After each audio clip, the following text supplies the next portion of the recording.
Groupe État islamique a revendiqué ce lundi la fusillade d'Orlando dans un bulletin, cette fois, de sa radio officielle. Est-ce que ça accrédite davantage l'implication de l'organisation terroriste ? Oui, bien sûr, ça accrédite davantage parce qu'il y a eu un communiqué d'une agence médiatique de l'État islamique, mais ça n'avait pas le poids que ça a aujourd'hui avec cette revendication via la radio officielle où donc le tueur est qualifié de soldat du califat.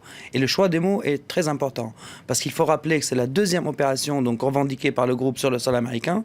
La première étant une attaque contre des caricaturistes à Texas, une attaque qui avait échoué. Donc il y avait 2 assaillants qui étaient tués par les autorités.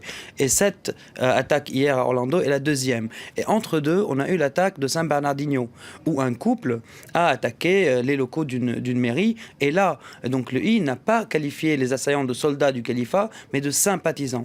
Et il a revendiqué dans son journal anglophone bien après les faits. Là, on est à peine donc 26 heures après, et il y a déjà eu 2 revendications. Il y en aura certainement une troisième avec une autre mise en forme, avec des justifications religieuses ou autres. Mais là, il n'y a aucun doute sur l'affiliation, en tout cas, entre cet homme et le I. Mais à voir, comme les enquêteurs du FBI l'ont dit, quelle est la nature de cette relation, quelle est l'étendue de cette relation. Que sait-on des liens éventuels entre Omar Mateen et l'organisation de l'État islamique ? On sait en tout cas qu'il avait des sympathies vis-à-vis de mouvements djihadistes, c'est ce que le FBI a dit et c'est ce qui lui a valu d'être interrogé.